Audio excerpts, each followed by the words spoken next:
이분은 목회자를 위한 목회자라고 얘기할 수 있을 정도로 목사님들을 위해서 참 좋은 글들을 많이 남기신 분이에요. 이분이 말하기를 이렇게 이야기합니다. 하나님이 처음 세상을 창조할 때 모든 사람은 다 이기적인 사람이 아니라 이타적인 사람, 즉 다른 사람을 사랑하고 이해하고 다른 사람을 생각하는 이렇게 잘 함께 어우러져 사는 사람을 만들었다라는 거예요. 그런데 아담과 하와가 범죄하자마자, 죄를 짓고 나자마자 더 이상 다른 사람을 생각하고 사랑하던 그 사람이, 저를 따라하시 바랍니다, 이기적인 사람이 되었습니다. 이기적인 사람이 되었다는 거예요. 나만 생각하고 내가 왕이고 내가 모든 것이다라고 생각하면서 다른 사람들을 바라보는 것이 아니라 나를 바라보면서 사는 개인주의 이기적인 사람이 되었더라라는 것입니다. 그러면서 하는 말이, 이 이기적으로 변한 사람들에게는 이런 특징이 있더라는 거예요. 첫 번째, 내가 더 소중하다. 이 말은 다른 사람들을 배려하거나 인정하기보다는 내가 인정받고 싶다는 거예요. 난 사람들한테 인정받고 싶어. 내가 왕이다 라는 말은요, 내 말을 따라야지. 나는 만약에 누군가가 내 말을 따라오지 않으면, 내 말 듣지 않으면 나는 화를 낼 거야, 분노할 거야 라는 그런 말들이에요. 나는 다른 사람 도움 필요 없습니다. 이 말은 우리는 함께 어우러져서 함께 만들어가야 되는 세상, 공동체 세상을 살고 있는데요, 이건 나의 독선, 오만한 마음이 나는 나 혼자서도 살 수 있어 라고 얘기한다는 거예요. 게다가 다른 사람들의 입장은 잘 생각하지 않고 내 입장만 옳다고 생각하는 경우도 있고요, 나는 하나님 없이도 만족스럽게 살 수 있어, 이것은 나는 내 마음대로 내 정욕과 쾌락이 원하는 대로 살 거야 라는 말이에요. 게다가 여섯 번째 뭐라고 얘기하냐면 내 생각이 옳아 라고 얘기해요. 여러분, 세상에 제일 무서운 사람이 하나만 알고 있는 사람이 있더라고요. 그러니까 하나만 알고 둘은 모르니까 매일 이 사람은 맞다고만 얘기해요. 그래서 얘기합니다. 아니, 당신 말이 맞을 수도 있지만 틀릴 수도 있습니다. 세상에는 더 넓고 더 넓은 곳이고 더 많은 지식이 있기 때문에 내가 경험해 보지 못한 세상이 있을 수 있으니까 우리 함께 내가 틀릴 수도 있다라고 생각해야 됩니다 라고 얘기하는데요, 아닙니다. 이 사람은 내가 옳다는 거예요. 그렇게 고집스럽고 거만스럽게 내가 옳다고 생각하는 사람은요, 자꾸 다른 사람들을 가르치려 든다라는 것입니다. 여러분은 어떤 분이십니까? 우리는 싫건 좋건 이 땅을 살아갈 때요, 함께 살아가야 되는 사람입니다. 그래서 만약에 나는 나 혼자 있을 때 진짜 행복하지만 함께 있는 것이 불행하다고 생각하는 사람은요, 실은 하나님이 천지를 창조하실 때 만들어 놓은 그 처음 인간을 향한 그 하나님의 목적, 하나님이 우리에게 허락하신 삶의 의미, 이것과는 정반대의 삶을 사는 사람이더라라는 것입니다. 그런 의미에서 본다면 친구는 정말 중요한 문제예요. 좋은 친구를 가진 사람은 복 있는 사람입니다. 그래서 우리 어린 아이들도요, 학교를 갈 때 공부하러 학교 가는 것은 싫어하지만 누구 만나러 학교 간다고요? 친구 만나러 가는 거예요. 거기다 이제 도시락 까먹는 재미까지 넣으면, 친구와 함께 도시락 까먹는 재미로 학교를 가다 보면은요, 학교에서 친구 만나는 것이 너무 행복해지고, 그렇게 초등학교, 중고등학교, 대학교 인생을 지나면서 우리는 좋은 친구를 만나는 것이 진짜 복이다라고 생각되어지더라는 거예요. 여러분에겐 그런 친구가 있으십니까? 목사님, 제가 한국에서는 뭐 중고등학교, 대학 시절까지 있어서 한국에서는 그런 친구가 있었습니다. 그런데 이민을 와서 살다 보니까 어떻게 이렇게 좀 외롭게 고립되어서 살다 보니까, 또 사람을 잘 못 만나니까 그런 친구가 없습니다 라고 하는 분들이 꽤 많을 수가 있습니다. 오늘 저는 그런 분들에게 좀 도전을 드리고 싶어요. 인생 나그네 길, 이곳에서 사신다면 이곳에서의 삶을 함께 걸어갈, 함께할 친구를 만들어야 되지 않겠습니까? 저희 어머니는 소풍을 가는 날 김밥을 싸주세요. 그런데 김밥을 싸면 김밥 위에다 꼭 깨소금을 많이 뿌려주세요. 여러분, 김밥에 깨소금이 있는 것과 없는 것은 천지차이입니다. 맞나요? 깨소금을 예전에는 참 뭐라 그럴까요? 좀 열악한 생활 속에서 살았으니까 그러겠지만 깨소금이 얼마나 맛있든지 깨소금을 막 퍼먹었을 때도 있었어요. 이렇게 부엌에 가면 깨소금 맛이 참 좋아요. 어느 식당에 한 집사님이, 식당을 운영하는 집사님이 계셔서 그 집사님 가게에 갔더니 김밥을 정말 맛있게 싸시더라고요. 그래서 나중에 알고 봤더니 김밥을 다 싸고 난 다음에 거기에 참기름을 다시 한번 바르시더라고요. 그러니까 김밥의 그 김 맛이 아니라 참기름의 고소한 맛이 나니까요, 입맛이 돋우어지고 그리고 더 맛있는 김밥이 되는 것을 보았습니다. 이러다가 우린 다음부터 김밥에 꼭 깨를 뿌리겠네요. 하여튼 중요한 것은 그냥 김밥도 맛있을지 모르지만 깨소금을 뿌리는 김밥이 더 맛있어 보여지듯이 인생을 뭐 내가 원하는 대로, 내가 기뻐하는 대로, 내가 좋아하는 대로 사는 것, 내 취미를 즐기고 뭐 이렇게 사는 것도 좋을지 모르지만 그 모든 것 위에 진짜 친구가 있는 것, 이것이 진짜 중요하더라는 거예요. 본래 다윗과 요나단은 친구가 될 수 없는 사이였습니다. 왜냐? 요나단은 아버지가 왕이었기 때문에 왕위를 이어받을 왕자의 자리에 있었고, 다윗은 그 사울이 스카웃을 해왔죠. 군대 장관으로 스카웃을 해와서 신하가 될 사람입니다. 그래서 실은 이 둘의 관계는요, 상하 관계가 될 수 있는 것이지 옆에 친구의 관계가 될 수 없습니다. 게다가 이 둘은 나중에 혹시나 다윗이 높아져서 사람들이 다윗을 왕으로 세우려고 하려는 경우에는 이 둘은 적이 될 수밖에 없는 관계, 서로 경쟁 관계에 갈 수밖에 없는 그런 친구가 될 수 없는 관계였는데, 오늘 성경을 보니까 그렇지 않더라는 거예요. 1절 다 같이 읽겠습니다. 시작.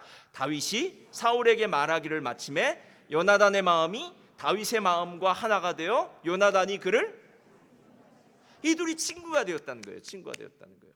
얼마나 친한 친구냐 하면요, 제가 오늘 여러분 설교문에도 썼는데요, 소울메이트가 됐어요. 소울메이트를 한국말로 번역하니까 단짝 친구더라고요. 단짝 친구. 그러니까 정말 둘이 단짝 친구가 된 거예요. 그런데 이 단짝 친구가 되었다고 할 때 1절에 뭐라고 얘기하냐면요, 요나단의 마음이 다윗의 마음과 하나가 되었다라고 얘기해요.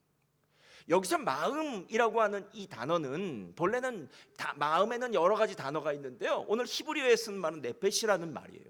이 말이 무슨 뜻이냐면, 히브리 사람, 즉 이스라엘 사람들이 생각하는 마음하고 그리고 헬라 사람들, 그리스 사람들이 생각하는 마음하고는 좀 틀려요. 제가 한번 설명해 드릴게요. 그리스 사람들은 생각하기를 우리의 마음, 우리의 정신과 우리의 육체는 별개의 문제라고 생각했어요. 두 개가 따로따로 산다고 생각했어요. 그래서 그리스 사람들은 이렇게 생각한 거예요. 내 영혼이 구원을 받으면, 내 안에 있는 영혼이 구원을 받으면, 그렇게 한번 구원받으면 내 몸은 구원을 받든 말든 상관이 없다. 왜? 몸과 영혼은 따로 분리가 되어 있는 것이니까 우리의 영혼, 우리의 마음은 중요하고 우리의 육체는 별로 중요하지 않다, 이렇게 생각했어요. 그러니까 몸과 마음을 따로 떨어뜨려 놨어요. 근데 히브리 사람들, 이스라엘 사람들은요, 몸과 마음을 함께 가는 거예요. 그런데 실은 저는 히브리 사람들이 더 맞는 것 같아요. 여러분, 마음만 가서 됩니까? 마음 가서 안 되죠. 사랑하는 사람이 있어요. 마음은 너무너무 사랑해요. 근데 일주일 동안 한 번도 안 만나요. 한 달이 됐는데도 한 번도 안 만나요. 1년이 됐는데도 한 번도 안 만나요. 그러면서도 마음속으로 내가 당신을 사랑하는 마음은 변치 않아요, 이렇게 얘기한다면 제가 보기엔 거짓말 같아요. 실제로 이상하게 우리의 마음과 우리의 몸은 함께 가더라고요. 좀 다른 것 같은 경우가 있어도요, 나중에 어느 상황에 보면 둘이 함께 가는 걸 보게 되는데, 오늘 다윗과 요나단의 마음이 하나가 되었다라는 이 마음은 둘이 몸과 마음이 하나가 되듯이 하나의 삶, 하나의 생각을 갖게 되었더라라는 거예요. 그리고 나서 제가 그렇다면 어떻게 해야 진짜 친구를 사귈 수 있을까라고 생각해 보니까 두 가지가 한번 생각나서요. 첫 번째, 자, 다 같이 한번 읽어볼까요? 시작. 하나님이 기뻐하는 것을 바라보았어요. 우리가 되게 극장에 가거나 이런 데 데이트 코스로 많이 가요. 극장에 가는 이유는요, 할 말이 없기 때문에 가는 겁니다. 둘이 만났는데 할 말이 없어요. 여러분, 밥은 왜 먹는 줄 아십니까? 할 말이 없기 때문에 먹는 거예요. 그러면 밥을 먹을 때 이게 맛있다, 맛없다, 이 음식 옛날에 먹어봤다 해서 마치 우물물을 처음 부를 때 마중물을 넣듯이 말을 할 수 있는 시작거리가 되는 거예요. 영화도 마찬가지예요. 이제 청춘 남녀가 만났습니다. 만나서 뭔가 얘기는 하고 싶은데 할 말이 없는 거예요. 그러면 똑같은 영화를 바라보면서 주인공이 잘생겼다, 아니면 스토리가 좋다, 뭐 이게 이렇다 저게 저렇다 하면서 말문을 트게 할 수 있고요, 대화를 함께 할 수 있게 하여서 같은 곳을 바라보며 영화를 바라보게 만듭니다. 그런데 오늘 요나단과 다윗의 아주 큰 특징이 있었어요. 그것은 오늘 우리가 읽은 18장 1절부터 4절의 이야기가 어떤 배경을 가지고 있느냐면, 다윗이 형들 도시락 가지러 전쟁터에 갔다가 골리앗을 만나게 되고, 그 골리앗이 하나님의 이름을 모욕하는 것을 보고 의로운 분노가 일어나서요, 나아가서 돌팔매로 그 골리앗을 무너뜨리고 그 골리앗의 칼을 뽑아서 골리앗의 목을 자르고, 그 다음에는 블레셋과의 전투에서 승리했던 그 다음이에요. 그러니까 그 일이 있고 난 다음에 요나단의 마음이 다윗의 마음과 하나가 되었다라는 거예요. 제가 교회를 다니는 분들에게 꼭 이렇게 얘기해요. 여러분, 교회를 다니시면서 반드시 신앙 안에서의 좋은 친구를 사귀셔야 됩니다라고 얘기해요. 교회를 처음 나오시는 분들의 특징은 뭐냐면요, 교회를 갔어요. 재미는 있어요. 예배도 좀 신선하고 재밌잖아요. 할렐루야.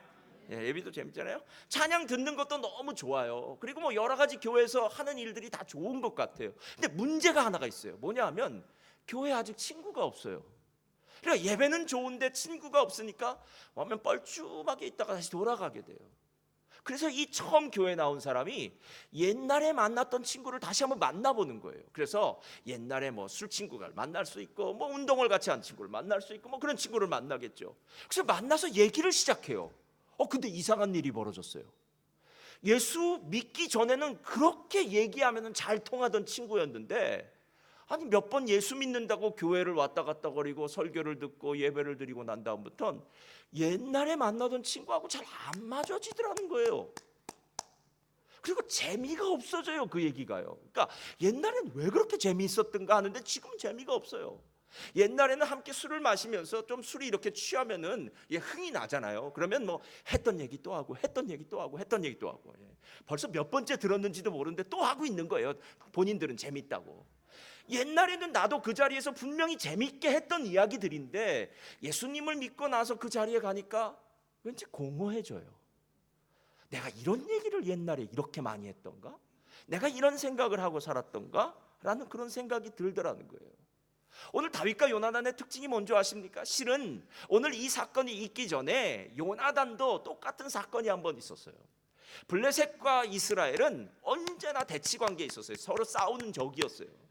어느 날 사울은 이제 영적으로 충만한 상태가 아니라 영적으로 푹 떨어진 상태가 되어서요, 블레셋이 쳐들어오는데도 뒷전에 멍청하게 서서 이렇게 있을 때가 있었어요. 그때 어느 날 요나단이 이렇게 이야기합니다. 야, 이렇게 대치 상태로만 있겠느냐? 만약 하나님이 우리와 함께 계시면 우리 나가서 한번 전쟁을 일으킬 수 있지 않을까? 그게 바로 사무엘상 14장에 나와요. 한번 펴주세요. 다 같이 읽겠습니다. 시작. 요나단이 자기의 무기를 든 소년에게 이르되 우리가 이 할례 받지 않은 자들에게로 건너가자. 여호와께서 우리를 위하여 일하실까 하노라. 사람이 많고 적음에 달리지. 여러분, 이 요나단이라는 사람도요, 이전에 다윗 같은 일을 한 사람이에요. 다윗 같은 일. 그러니까 지금 할례 받지 못한, 하나님의 이름을 모욕하는, 하나님을 대적하는 이 블레셋 사람들을 향해서 가만히 있을 수가 없었더라는 거예요. 여러분, 누군가가 우리 집안의 자녀들을 향해서 막 없는 말을 지어내고, 누군가가 사랑하는 내 남편, 내 아내를 향해서요 없는 말을 지어내고 막 비난을 하고 책망을 하면 여러분, 예 맞습니다 하고 가만히 계시겠습니까? 아니면 아니죠, 당신이 잘 몰라서 그런가 본데 그 사람은 그럴 사람이 아닙니다 라고 그렇게 그 사람을 위해서 변명을 대신해, 변명이 아니면 뭐 좋은 말이겠죠, 그런 말을 해주시겠습니까? 실제로 오늘 요나단과 다윗의 가장 큰 공통점이 무엇이었냐면요, 하나님을 사랑했고 하나님을 미워하고 하나님을 대적하는 자들의 입에서 나오는 하나님에 대한 그 모욕, 하나님에 대한 그 모욕적인 언사에 대해서요 참을 수가 없었다는 거예요. 저는 이 부분을 보면서 이렇게 생각했어요. 왜 우리가 신앙 안에서 좋은 사람들을 만나기가 힘들까?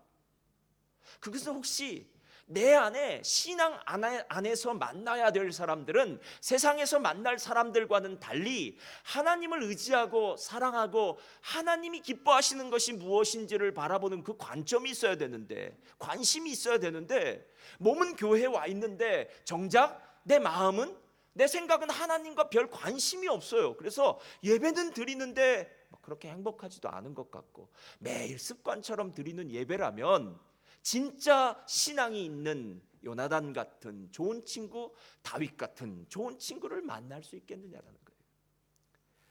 지금은 미얀마라고 불리는 버마에 1800년이죠. 1813년부터 1850년까지 버마의 선교의 아버지라고 하는 사람이 있었어요. 아도니람 저드슨. 정말 훌륭한 사람이에요. 감옥에 갇히기도 하고 버마어로죠. 미얀마 말로 성경을 번역하기도 하고, 대학을 세우고 학교를 세우기도 하고, 병원을 세우기도 하고, 어쩌면 버마 선교의 가장 주춧돌을 만든 사람이 바로 이 사람이었습니다. 근데 이 사람이, 이 아도니람 저드슨이 처음부터 버마에 간 게 아니래요. 처음에는 미국 회중교회에서 파송을 받아서, 미국 사람인데요, 인도의 캘커타에 갔다는 거예요. 캘커타에. 근데 중요한 것은 인도의 캘커타에는 누가 있었느냐? 근대 선교의 아버지라고 하는 윌리엄 캐리라는 선교사님이, 영국 사람이 있었던 거예요. 근데 이 사람이, 이 아도니람 저드슨이 윌리엄 캐리 선교사님에게 큰 은혜를 받아요. 그래서 회중교회를 나와요. 그리고 윌리엄 캐리 선교사님이 있는 침례교회로 가서 선교사를 받고, 그리고 난 다음에 그가 그 다음에 윌리엄 캐리의 그 이야기를 듣고요, 버마로 선교사가, 미얀마로 선교사로 파송하는 일을 하더라는 거예요. 어느 날 1912년에 윌리엄 캐리 선교사를 어느 날 이 아도니람 저드슨 선교사님이 찾아갔어요. 그러니까 윌리엄 캐리 선교사님이 이미 선교의 베테랑이고, 이제 그 아도니람 저드슨은 초짜 선교사죠. 신참 선교사요. 그때 가서 이렇게 묻습니다. 정원을 거닐면서 어떻게 하면은 성공적으로 이렇게 선교 사역을 잘 마칠 수 있겠습니까? 라고 물어봤더니 캐리 선교사님은 그를, 아도니람 저드슨을 데리고 가더니 정원의 한 구석에 있는 기도 처소를 보여주더라는 거예요. 그러면서 이렇게 말합니다. 여기가 바로 나의 예배 장소이자 기도와 묵상의 자리입니다. 이 자리가 없었다면 나는 계속해서 닥쳐오는 고난을 이겨내지 못했을 것입니다. 여러분, 제가 예전에도 윌리엄 캐리 선교사님이 얘기하다가 그 얘기했던 기억이 나는 것 같아요. 그 성경을 거의 다 번역한 것 하루아침에 다 불살라 없어지지, 불태워 없어지지 않았습니까? 죽음에 대한 고비, 성경 번역한 것을 다 불살라 없어지는 그 위기 가운데서도 끝까지 하나님을 의지하고 끝까지 하나님을 신뢰하고 하나님을 따라갈 수 있었던 이유가, 매일 새벽 5시에 이 기도 처소에 나와서 하나님 앞에 기도했더니 하나님이 인도해 주셨다는 거예요. 그런데 더 놀라운 사실은 그 다음에 이야기를 해요. 또한 저녁이 되어 식사가 마치면 어김없이 손에 성경을 들고 다시 그 자리를 찾았습니다. 그러면 아도니람 저드슨이나 윌리엄 캐리나 둘 다 이렇게 훌륭한 선교사가 될 수 있었던 이유가 뭔지 아십니까? 그들은 하나님을 사랑하고 같은 방향을 바라보았어요. 어떻게 사는 것이 진짜인지 알고 있었어요. 그래서 둘의 마음이 하나가 될 수 있었던 그 이유는, 마치 벽돌과 벽돌 사이에 악교가, 접착제가 필요하듯이 하나님이라는 접착제가 그 둘 사이에 딱 있으니까 그 둘은 떨어지지 않는 벽이 될 수 있었다라는 거예요. 여러분, 신앙생활을 하면서 좋은 친구를 사귀기를 원하십니까? 그렇다면 하나님을 바라보시기를 예수님의 이름으로 축원드립니다. 이게 첫 번째예요. 두 번째 해주세요. 다 같이 읽겠습니다. 시작. 어려운 시간을 함께 견뎠습니다. 여러분, 제가 이야기는요 정말 중요하게 더 여러분에게 얘기하고 싶어요. 세상에 하루아침에 벌어지는 일은 없습니다. 로마는 하루아침에 만들어지지 않았습니다. 한강의 기적은 하루아침에 만들어지지 않았습니다.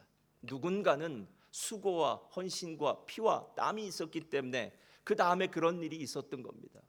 시험을 잘 보기를 원하는 친구는 반드시 공부라는 수고와 고난의 시간을 버텨내야 됩니다. 여러분, 누군가가 어느 자리에서 전문가가 된다, 기술자가 된다, 멘토가 된다, 뭐라도 상관없습니다. 어느 자리에서 성공한 사람으로 서기 원한다면 그 사람은 많은 역경과 위기의 순간들을 이겨내야 된다는 거예요. 그렇다면 한번 묻겠습니다. 좋은 친구를 하루아침에 사귈 수 있겠습니까?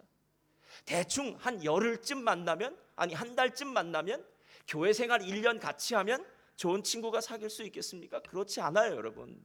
정말 좋은 친구는요, 비바람이 부는 날도 있을 수가 있고, 며칠 전처럼 42도 되는 날도 있을 수 있을 거고요, 눈보라가 치는 날도 있을 것이고요, 천재지변이 일어날 수 있는 그 많은 어려운 날들을 보내고 난 다음에, 미운 정, 고운 정 다 들고 난 다음에 만들어지는 것이 좋은 친구다라는 것이. 사울 왕이 어느 날 다윗을 향해서 시기심을 갖습니다. 다윗이 죽인 자는 만만이요 사울이 죽인 자는 천천히로다. 정말 화나는 얘기죠. 사울 왕이 한때는 얼마나 잘 나갔었는데요. 그래서 어느 날 악령의 악한 신에 의해서 지배를 당하니까요, 창을 빼들고 다윗을 향해서 샥 던집니다. 다윗이 피했을까요? 안 피했을까요? 피했죠. 주인공은 안 죽습니다. 그래서 다윗은 싹싹 피했어요. 그리고 난 다음에는 더 이상 그 자리에 있을 수 없으니까 도망을 가려고 해요. 그 도망가는 길을 누가 열어주었냐면 요나단이 열어줘요. 나중에 사울 왕이 자기의 아들이 지금 다음번 왕위를 노리는 것 같은, 마치 정적이죠, 정치적인 세력이 되었고 적처럼 느껴지는 그 다윗을 피신시켰다는 얘기를 듣고요, 사무엘상 20장에 이렇게 얘기합니다. 우리 다 같이 읽겠습니다. 시작. 패역무도한 계집의 소생아, 내가 이새의 아들을 택한 것이 내 수치와 내 어미의 벌거벗은 수치됨을 내가 어찌 알지 못하랴. 이새의 아들이 땅에 사는 동안은 너와 내 나라가 든든히 서지 못하리라. 그런즉 이제 사람을 보내어 그를 내게로 끌어오라. 그는 죽어야 할지니라 한지라. 저 무시무시한 말이죠. 너 지금 제정신이야? 네가 지금 살려준 그 사람이죠. 그 다윗이 어떤 존재인지 알아? 네가 앞으로 왕이 되어야 되는 그 왕이 되어야 되는데, 그 자리에 가장 큰 거침돌이 될 수 있고 너에게는 적과 같은 사람을 네가 놓아주었다고? 이 나쁜 놈아, 이렇게 얘기하는 거예요. 이 나쁜 놈은 제가 말한 거고요, 성경은 더 심하게 얘기했어요. 그럼 오늘 이야기를 한번 들어보세요. 정말 위기의 순간이잖아요. 요나단에게는 아마 많은 생각이 주마등처럼 들었을 겁니다. 막 필름이 돌았을 거예요. 살려줘, 말어, 해마. 근데 여러분, 하나님을 보았던 그 한 마음 되었던 마음이 하나가 되니까요, 그 위기의 순간도 이겨내더라는 거예요. 그때 그는 아버지를 향해서 말합니다. 아버지, 왜 아버지는 다윗을 죽이려고 하십니까? 다윗이 아버지에게 무슨 나쁜 일을 했습니까? 그래서 다윗을 변호하는 자리, 어쩌면 차라리 나는 다윗이 왕이 되고요, 저는 왕이 안 돼도 상관없습니다. 하나님의 뜻이라면 어떤 일도 벌어질 수 있죠 라고 이야기하면서요, 요나단은 다윗과의 우정을 지키기 위해서 자기를 낮추는 일도 다 불사했더라는 거예요. 혹시 오늘 이 자리에 있는 분들 중에 진짜 좋은 친구를 얻기를 원하신다면, 아니, 좋은 친구를 얻기를 원한다 안 원한다도 의미 없는 얘기고요, 반드시 우리의 인생 가운데는 좋은 친구가 필요합니다. 그런 분들에게는 제가 오늘 아주 중요한 얘기 한마디를 해드리겠습니다. 저희 교회에는 정말 아름다운 전통이 있는데, 여기 써 있는 겁니다. 셀로 함께 모여 교제하면서 주일날 함께 식사하는 거예요. 제가 어느 교회를 가봐도 셀끼리 다 모여서 식사하는 교회는 청년 교회 빼고는 없어요. 설교할 때는 얼굴이 웃지 않는 분들도 혹 계십니다, 지금처럼. 그런데 셀이 모여서 밥 먹을 때 웃지 않은 분을 제가 한 번도 안 봤어요.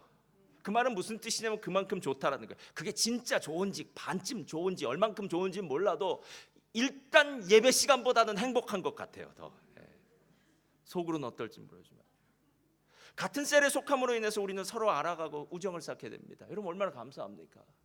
누군가를 만나서 함께 이야기를 나눌 수 있다는 것, 이것은 진짜 복입니다. 그리고 교회는 그 자리를 만들어준 거예요.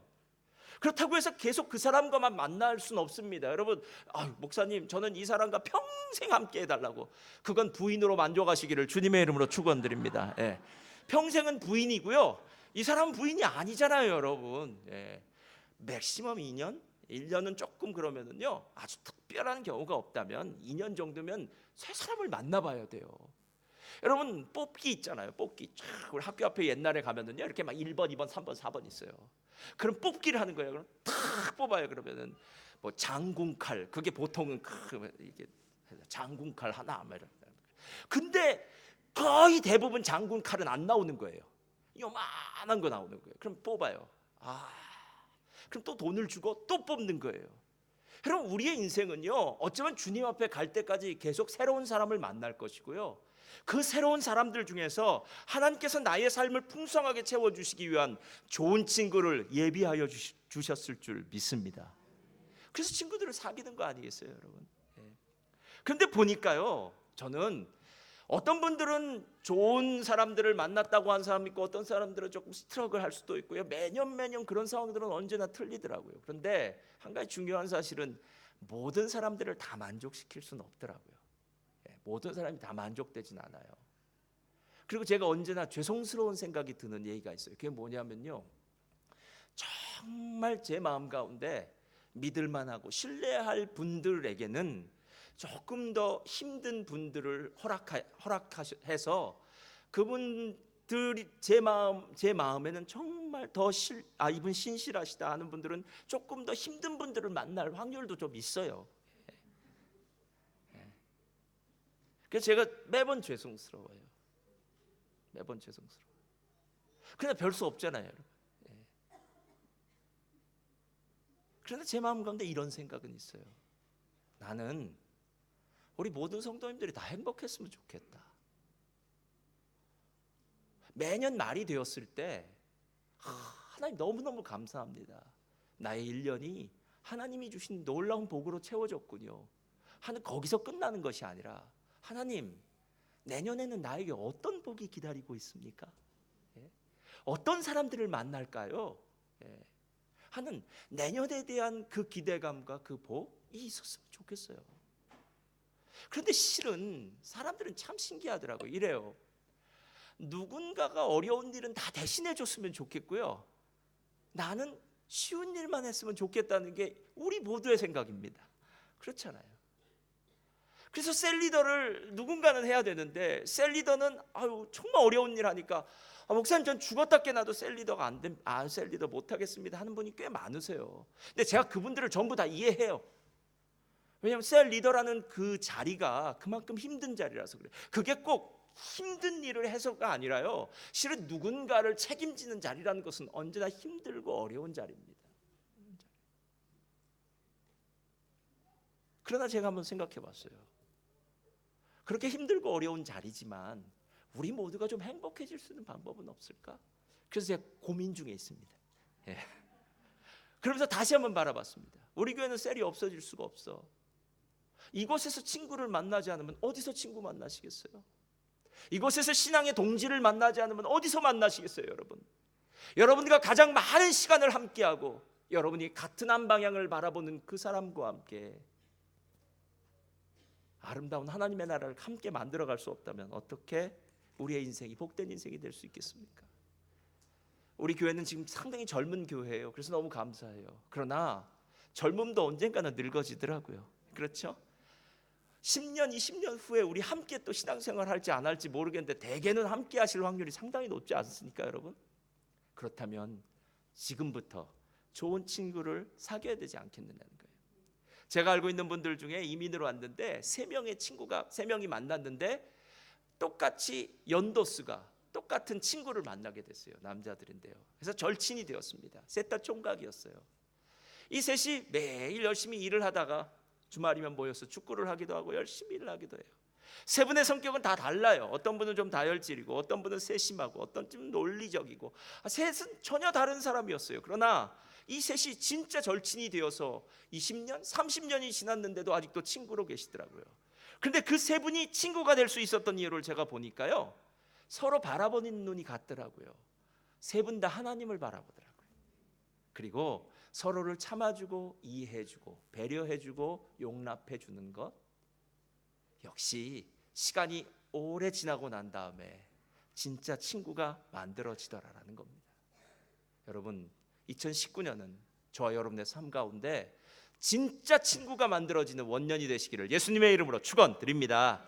그래서 정말로 우리 인생에 남은 시간마다요 복된 시간이 되시기를 주님의 이름으로 축원드립니다.